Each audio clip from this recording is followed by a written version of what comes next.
സാറേ, SDP അതുപോലെ തന്നെ ജമാഅത്ത് ഇസ്ലാമി ഇവരുടെ ഒന്നും വോട്ടുകൾ ഞങ്ങൾക്ക് വേണ്ട, കോൺഗ്രസ് നേതാക്കൾ പറയുന്നു. CPM പറയുന്നു ജമാഅത്ത് ഇസ്ലാമി എന്നൊക്കെ പറഞ്ഞാൽ വർഗീയ സംഘടനയാണെന്ന് പറയുന്നു. ഇപ്പോൾ UDFിനുള്ളിൽ നിന്ന് ഉയർന്നു വരുന്നത് SDPയുടെയും ജമാഅത്ത് ഇസ്ലാമിയുടെയൊക്കെ വോട്ടുകൾ നമ്മൾ മേടിച്ചിട്ടുണ്ട്, ഇനിയും അത് വാങ്ങാം പറയുന്നത് ഘടകകക്ഷിയിലുള്ള CP ജോണാണ്. CP ജോൺ അത് പറഞ്ഞു എന്ന് മാത്രമല്ല, 2016 തെരഞ്ഞെടുപ്പിൽ SDPയുടെയും ജമാഅത്തെ ഇസ്ലാമിയെയും അടക്കമുള്ള തീവ്രവാദ സംഘത്തിൻ്റെ വോട്ട് ലഭിച്ചു എന്ന് സാക്ഷ്യം പറഞ്ഞിരിക്കുന്നത് K മുരളീധരനാണ്. വട്ടിയൂർക്കാവിൽ 2016 ഇലക്ഷനിൽ K മുരളീധരനാണ് അത് പറഞ്ഞിരിക്കുന്നത്. K മുരളീധരൻ പറഞ്ഞു ആ വോട്ട് കിട്ടിയിട്ടുണ്ട്, അവരുടെ വോട്ട് വാങ്ങിച്ചതിൽ യാതൊരു തെറ്റുമില്ല, ഇനിയും അത് വാങ്ങിക്കാം എന്ന് തന്നെയാണ് പറയുന്നതിന് അർത്ഥം. അപ്പം നേതാക്കൾ അപ്പോഴാണല്ലോ. അപ്പോൾ K മുരളീധരൻ ഇത് പറഞ്ഞതിൻ്റെ പശ്ചാത്തലത്തിലാകണം UDFിൻ്റെ ഒരു ഘടകകക്ഷി നേതാവായ CP ജോൺ ഒരു പടി കൂടി മുന്നോട്ട് കടന്നിട്ട് പറഞ്ഞു, ജമാഅത്തെ ഇസ്ലാമിയും SDPയും PFI ഒന്നും വർഗീയ കക്ഷികളല്ല.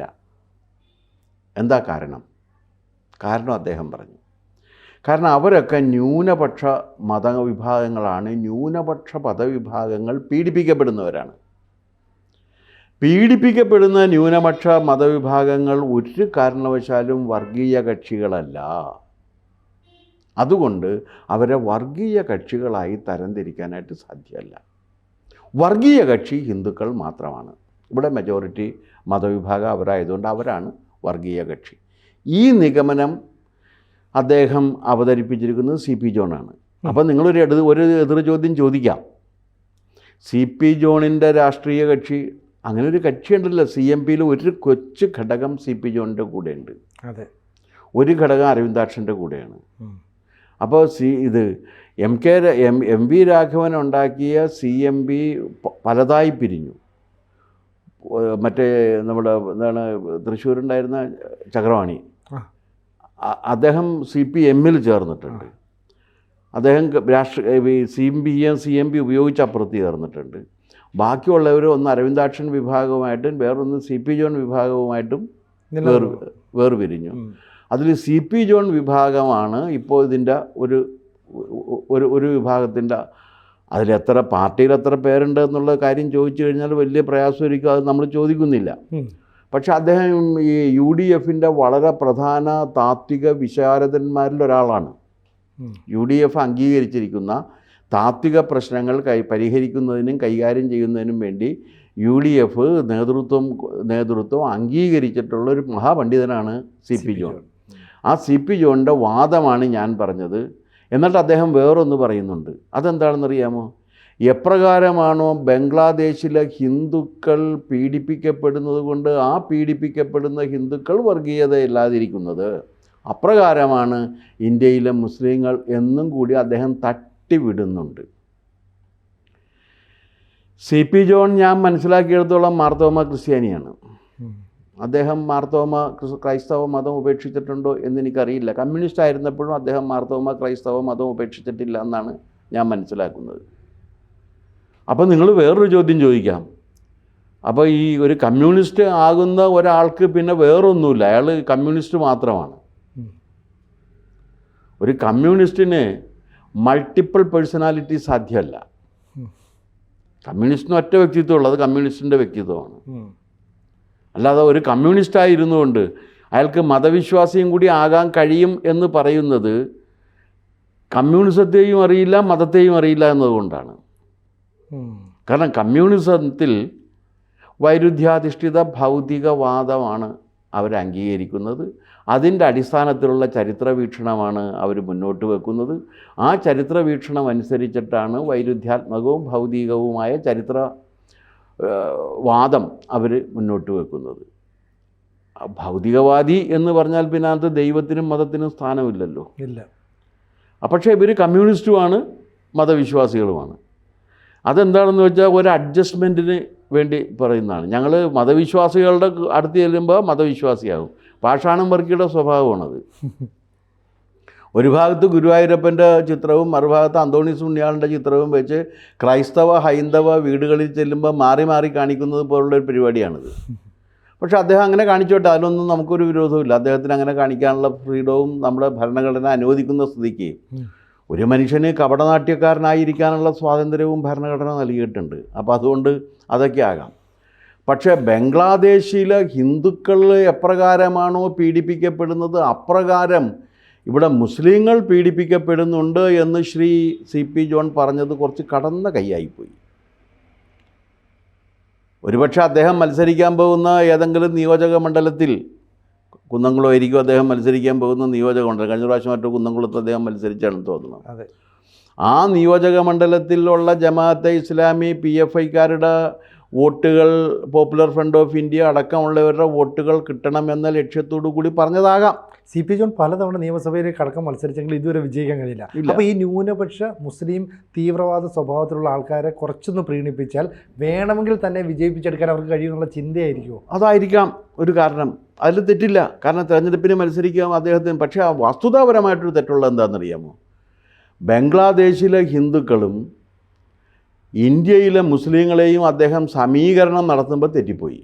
പക്ഷെ അങ്ങനെ പറഞ്ഞാലേ ഈ കാരണം എന്താണെന്നറിയാമോ? ബംഗ്ലാദേശ് ഇന്ത്യയിൽ നിന്ന് പാകിസ്ഥാൻ വേർപെട്ട് പോകുന്ന സമയത്ത് ബംഗ്ലാദേശിൽ 20% ഹിന്ദുക്കളുണ്ടായിരുന്നു. ഇന്ന് ബംഗ്ലാദേശിലുള്ളത് 6% 7% ഹിന്ദുക്കളാണ്. വംശഹത്യ വരെ ഉണ്ടായില്ലേ? വംശഹത്യ വരെ ഉണ്ടായി, അവർ പോയി. മറിച്ച് ഇന്ത്യയിലെ മുസ്ലിങ്ങളുടെ ജനസംഖ്യ വർദ്ധിച്ചിട്ടേ ഉള്ളൂ. അപ്പോൾ കനത്ത പീഡനം നടത്തി ഇവിടെ ഈ ന്യൂനപക്ഷങ്ങളെ പീഡിപ്പിച്ചുകൊണ്ടിരിക്കുകയാണെങ്കിൽ ഇങ്ങനെ സംഭവിക്കില്ലല്ലോ. അതില്ല. അപ്പോൾ അതുകൊണ്ട് ആ സമീകരണം വസ്തുതാപരമായി ശരിയല്ല. അങ്ങനെ വസ്തുതാപരമായി തെറ്റായ കാര്യങ്ങളുടെ അടിസ്ഥാനത്തിൽ ഒരു നിഗമനം CP ജോണല്ല ഏത് ജോൺ പറഞ്ഞാലും തെറ്റ് തന്നെയാണ്. സാറേ, വസ്തുതാപരമായി ശരിയല്ല എന്ന് അറിഞ്ഞുകൊണ്ട് തന്നെയാണ് CP ജോൺ അത് പറയുന്നത്. കാരണം അങ്ങനെ പറഞ്ഞെങ്കിൽ മാത്രമേ ഇത്തരത്തിലുള്ള തീവ്രവാദ സ്വഭാവമുള്ള ആളുകളെ പ്രീണിപ്പിക്കാനും അവരുടെ പിന്തുണ നേടിക്കാനും പറ്റുള്ളൂ. കാരണം ഇത് CP ജോൺ അല്ല, ഇത് ഒരു പുതിയ സംഗതിയാണ്. അവർക്കൊരു ന്യായീകരണം കൊടുത്ത് അവരെ സംരക്ഷിക്കാൻ വേണ്ടി നിൽക്കുകയാണ്. അടിയൻ ലച്ചിപ്പേൻ എന്ന് മാർത്താണ്ഡവർമ്മയിൽ പറയുന്നത് പോലെ CP ജോൺ അവതരിച്ചിരിക്കുന്നു. ജമാഅത്തെ ഇസ്ലാമിയെയും പോപ്പുലർ ഫ്രണ്ട് ഓഫ് ഇന്ത്യയെയും SDP-യെയും അടക്കമുള്ള തീവ്രവാദ മുസ്ലിം സംഘടനകളുടെ പരിരക്ഷകനായി. കാരണം അവർ പീഡിപ്പിക്കപ്പെടുന്നവരാണ്. ആ പീഡിപ്പിക്കപ്പെടുന്നവർക്ക് വർഗീയതയേ ഇല്ല. അവരതുകൊണ്ട് ഇസ്ലാമിക ഫണ്ടമെൻ്റലിസ്റ്റ് കക്ഷികളെന്നവരെ വിശേഷിപ്പിക്കാൻ പാടില്ല എന്നാണ് ജോൺ പറയുന്നത്. ഇനി ഇതേ അഭിപ്രായം തന്നെയാണ് മുരളീധരനുള്ളത്. മുരളീധരൻ പറയണത് ഞങ്ങൾക്ക് 16 അവിടെ വോട്ട് കിട്ടിയിട്ടുണ്ട്, ഇനിയും കിട്ടണം. അതിലെന്താ തെറ്റെന്നാ ചോദിക്കണം? തെറ്റൊന്നുമില്ല, അത് സമ്മതിച്ചാൽ മതി. തെറ്റെന്താ ഉള്ളത്? പക്ഷേ ഇപ്പുറത്തിറങ്ങിയിട്ട് പാഷാണം വർക്കിയുടെ രീതിയിൽ മറ്റേ ഗുരുവായൂരപ്പനെ കാണിച്ചിട്ട് പറയണത് ഞങ്ങൾ സെക്കുലറിസ്റ്റുകളാണെന്ന് പറയരുത്. ഞങ്ങൾ SDP-ആയിട്ട് ഒരു ബന്ധമില്ല, ഞങ്ങൾക്ക് അവരുടെ വോട്ടും വേണ്ട, ഒന്നും വേണ്ട, ഇന്നുവരെ കിട്ടിയിട്ടില്ല എന്നും പറയരുത്. 42,000-ത്തിലധികം വോട്ടുകളുള്ള പാലക്കാട് അസംബ്ലി സെഗ്മെൻറ്റിൽ ആ മുസ്ലിം വോട്ടിൻ്റെ പുറത്താണ് അവിടെ ജയിച്ചത് എന്ന് സമ്മതിക്കാനുള്ള ആർജവവും സത്യസന്ധതയും കോൺഗ്രസും UDF-ഉം കാണിക്കില്ല. കാരണം ഞങ്ങൾക്ക് അവരുടെ വോട്ട് കിട്ടിയില്ല എന്ന് പറഞ്ഞെങ്കിലും വിജയിച്ചു കഴിഞ്ഞപ്പോൾ ആദ്യം പ്രകടനം നടത്തിയ SDP-കാരായിരുന്നു. കാരണം അവർക്കറിയാം ഇവർ ചതിക്കുമെന്ന്. അതുകൊണ്ട് ആദ്യം അവർ മുൻകൂട്ടി കണ്ടതാണ്. അത് അവർ മുൻകൂട്ടി കണ്ടതാണ്. കാരണം ഇല്ലെങ്കിൽ ഇലക്ഷൻ ഡിക്ലെയർ ചെയ്ത് കഴിഞ്ഞാൽ ഇവർ ഉടനെ പറയാൻ പോകുന്നത് ഞങ്ങൾക്ക് ഇവരുടെ ആരുടെയും വോട്ട് കിട്ടിയിട്ടില്ല, ഞങ്ങൾ സ്വതന്ത്രമായിട്ട് നിന്ന് നേടിയതാണെന്ന് പറയും എന്ന് ഉറപ്പുള്ളതിൻ്റെ പേരിൽ റിസൾട്ട് വന്ന ഓടുന്ന പട്ടിക്ക് 2 മുഴം മുൻപേ എറിഞ്ഞിട്ടാണ് അവർ ആ പ്രകടനം നടത്തിയത്. അതിൽ അവർ ചെയ്താണ് ശരി. അപ്പോൾ അതുകൊണ്ട് വലിയ പ്രചാരം കിട്ടിയത് അല്ല, അത് അവർ ചെയ്താണ് ശരിയെന്ന് പറഞ്ഞാൽ അല്ലെങ്കിൽ അവർ ചെയ്ത ഈ സേവനം ഇവർ മൂടി വെക്കും. പിന്നീട് ഇത് പറഞ്ഞാൽ അംഗീകരിക്കുകയില്ലല്ലേ? കാരണം അവിടെ ജയിച്ച സ്ഥാനാർത്ഥിയാണെങ്കിൽ സെക്കുലറിസം കണ്ടുപിടിച്ചവരിലൊരാളാണ്. സെക്കുലറിസം കണ്ടുപിടിച്ചവരിലൊരാളാണ് അല്ല ഷാഫി പറമ്പിൽ. ആദ്യം അവരൊക്കെ സെക്കുലറിസം കണ്ടുപിടിച്ചവരാണ്. പക്ഷേ ഇവർക്ക് ആർക്കെങ്കിലും പറയാൻ പറ്റുമോ അവിടുത്തെ മുസ്ലിങ്ങളുടെ വോട്ട് മഹാഭൂരിപക്ഷം വരുന്ന വോട്ടും ഞങ്ങൾക്ക് ലഭിച്ചു, അതുകൊണ്ടാണ് ഞങ്ങൾ ജയിച്ചത് എന്ന് സമ്മതിക്കാനുള്ള ആർജവം അത് വേണ്ടേ? അപ്പോൾ CP ജോൺ പറഞ്ഞിരുന്നത് അത് തന്നെയല്ലേ? സി പി ജോൺ അത് കുറേ കൂടി താത്വികമായിട്ട് വിശകലനം ചെയ്തു പറഞ്ഞു. അപ്പോൾ കെ മുരളീധരൻ പച്ചയ്ക്കും പറഞ്ഞു. കെ മുരളീധരൻ അത് അത്രയും തത്വമില്ലാതെ കെ മുരളീധരൻ പറഞ്ഞു. സി പി ജോൺ അത് താത്വികമായി വിശകലനം ചെയ്തുകൊണ്ട് അവതരിപ്പിച്ചു. അതിൽ ഭേദം ആരാണെന്ന് ചോദിച്ചാൽ മുരളിയാണ്. അതെ അതെ, സത്യസന്ധമായിട്ട് ഉള്ളത് സത്യസന്ധമായിട്ട് ഞങ്ങൾക്ക് ഇത് കിട്ടി. മറ്റത് അങ്ങനെയല്ല.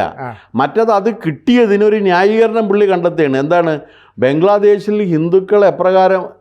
എൻ്റെ ജോണെ, ഞാൻ ഒരു കാര്യം ചോദിക്കട്ടെ, ഇങ്ങനെ കളവ് പറഞ്ഞ് ശീലിക്കരുത്.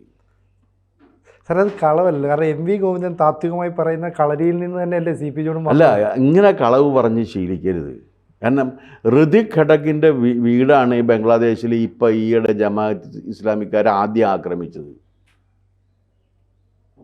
ഋതിക് ഘടക് വർഗീയവാദിയൊന്നുമല്ല, RSS അല്ലല്ലോ.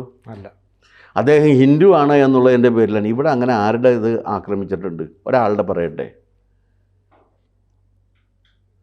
ഒരു മാർത്തോമ ക്രൈസ്തവനായിട്ട് ഇന്ത്യയിൽ അന്തസ്സോടും ആത്മാഭിമാനത്തോടും കൂടി ജീവിക്കാൻ ജോണിന് പറ്റുന്നില്ലേ?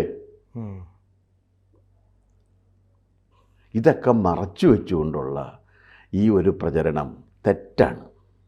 അത് UDF നേതാക്കൾ ഇത്തരത്തിൽ നടത്തരുത്. നിങ്ങൾ പറഞ്ഞു ഞങ്ങൾ അവരുടെ വോട്ട് വാങ്ങും, ആ വോട്ട് വാങ്ങി ഞങ്ങൾ ജയിക്കും, ഞങ്ങൾക്ക് വോട്ട് ആര് ചെയ്താലും ഞങ്ങൾ സ്വീകരിക്കുമെന്ന് പറഞ്ഞോളൂ. അതെന്താ മറച്ചു വെക്കുന്നു? മറച്ചു വെച്ച് കഴിയുമ്പോൾ മറച്ചു വെക്കേണ്ടതാണ് എന്നിവർക്ക് തോന്നുകയാണ്.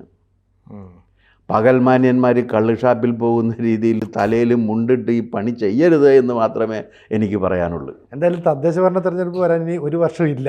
അപ്പോൾ അതിനു മുമ്പ് എങ്ങനെയായിരിക്കും ഇരു കൂട്ടരുടെ നീക്കം എന്നുള്ളത് നമുക്ക് കാത്തിരുന്നതാണ്. ഓക്കെ. കൂടുതൽ വാർത്തകളും വിശേഷങ്ങളും നിങ്ങളിലേക്ക് എത്താൻ ABC മലയാളം സബ്സ്ക്രൈബ് ചെയ്യുക, ബെൽ ബട്ടണും അമർത്തുക.